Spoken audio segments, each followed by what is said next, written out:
मैं आपको भारत के उस अतीत के बारे में बात करूंगा जो अभी हाल में हमारे सामने रहा।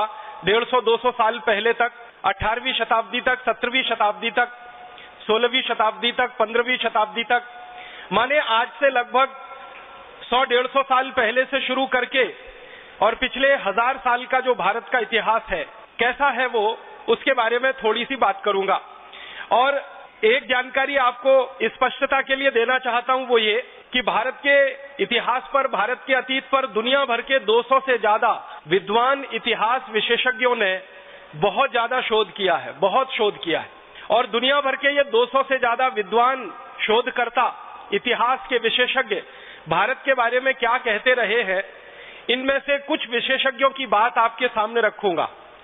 सभी विशेषज्ञों का रखना बड़ा मुश्किल है क्योंकि 200 विशेषज्ञों का काफी समय जाएगा, लेकिन उसमें से जो प्रमुख हैं, मुख्य हैं, ऐसे 8-10 विशेषज्ञों की बात आपके सामने रखूंगा। और ये सारे विशेषज्ञ भारत से बाहर के हैं, कुछ अंग्रेज हैं, कुछ स्कॉटिश हैं, कुछ अमेरिकन हैं, कुछ फ्रेंच हैं, कुछ जर्मन हैं। ऐसे दुनिया के अलग अलग देशों के विशेषज्ञों ने भारत के बारे में जो कुछ कहा है, लिखा है और उसके जो प्रमाण दिए हैं, उन पर बात मुझे कहनी है। सबसे पहले एक अंग्रेज की जानकारी मैं आपको दूं, उसका नाम है थॉमस बेब मैकॉले, टीबी मैकॉले जिसको हम कहते हैं। ये भारत में आया, करीब 17 वर्ष इस देश में रहा। सबसे ज्यादा जो अंग्रेज अधिकारी इस भारत में रहे, उनमें से उसकी गिनती होती है मैकॉले की। और जब वो भारत में रहा तो भारत का काफी उसने प्रवास किया, यात्राएं की। उत्तर भारत में गया, दक्षिण भारत में गया, पूर्वी भारत में गया, पश्चिम भारत में गया। और अपने 17 साल के भारत के प्रवास के बाद वो इंग्लैंड गया और इंग्लैंड की पार्लियामेंट में, हाउस ऑफ कॉमन्स में उसने एक लंबा भाषण दिया। और वो अंश है, वो ये कह रहा है ब्रिटिश पार्लियामेंट के हाउस ऑफ कॉमन्स में, I have travelled length and breadth of this country India, but I have never seen a beggar and thief in this country India. इसका मतलब क्या है?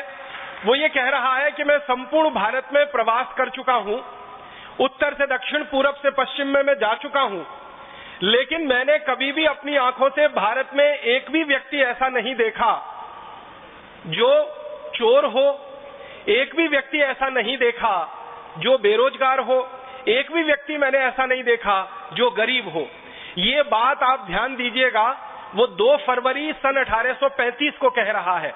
माने आज से अगर हम ये जोड़ेंगे तो लगभग 160-170 साल पहले वो ये बोल रहा है कि एक भी व्यक्ति भारत में गरीब नहीं है, बेरोजगार नहीं है, चोर नहीं है। वो ये कह रहा है। इसका माने भारत में गरीबी नहीं थी, बेरोजगारी नहीं थी, और चोरी कोई क्यों करेगा जब कोई गरीब नहीं है, बेरोजगार नहीं है। फिर आगे के वाक्य में वो और बड़ी बात कह रहा है। वो कह रहा है, I have seen such wealth in this country India that we cannot imagine to conquer this country India. वो कहता है कि भारत में इतना धन और इतनी संपत्ति और इतना वैभव मैंने देखा है कि इन भारतवासियों को गुलाम बनाना बहुत मुश्किल काम है, ये आसान नहीं है। क्यों? वो खुद कहता है कि जो लोग बहुत पैसे वाले होते हैं, समृद्धशाली होते हैं, बहुत अमीर होते हैं, वो लोग जल्दी किसी के गुलाम नहीं होते। इसलिए भारतवासी हमारे गुलाम हो जाएंगे, ये मुझे बहुत मुश्किल लगता है। और फिर अगले भाषण में वो बहुत लंबी बात कहता है भारत की शिक्षा, भारत की संस्कृति, भारत की सभ्यता के बारे में। मैं उस बात को आगे नहीं ले जाना चाहता, सिर्फ प्रमाण के रूप में 2 फरवरी 1835 को दिए गए उसके भाषण के ये 2-3 वाक्य हैं जो हमारे ध्यान में आने चाहिए कि भारत में एक अंग्रेज घूम रहा है और कह रहा है कहीं गरीब नहीं है, कोई बेरोजगार नहीं है, किसी को चोरी करने की भारत में जरूरत नहीं है। इसका माने भारत कुछ काफी समृद्धशाली देश है। फिर इसी भाषण के अंत में मैकॉले एक वाक्य और कहता है, उसको मैं सीधे सुनाता हूं। वो कहता है कि भारत में जिस व्यक्ति के घर में भी मैं कभी गया तो मैंने देखा कि वहां सोने के सिक्कों का ढेर ऐसे लगा रहता है जैसे कि चने का या गेहूं का ढेर किसानों के घरों में रखा जाता है। माने सामान्य घरों से लेकर विशिष्ट घरों तक सबके पास सोने के सिक्के इतनी अधिक मात्रा में होते हैं कि वो ढेर लगाकर उन सिक्कों को रखते हैं। और वो कह रहा है कि भारतवासी कभी इन सिक्कों को गिन नहीं पाते क्योंकि गिनने की फुर्सत नहीं होती है, इसलिए वो तराजू में तौल कर रखते हैं किसी के घर में 100 किलो सोना होता है, किसी के घर में 200 किलो होता है, किसी के घर में 500 किलो होता है। इस तरह से सोने का हमारे भारत के घरों में भंडार भरा हुआ है। ये एक प्रमाण मैकॉले का भाषण ब्रिटेन की संसद में 2 फरवरी 1835 को।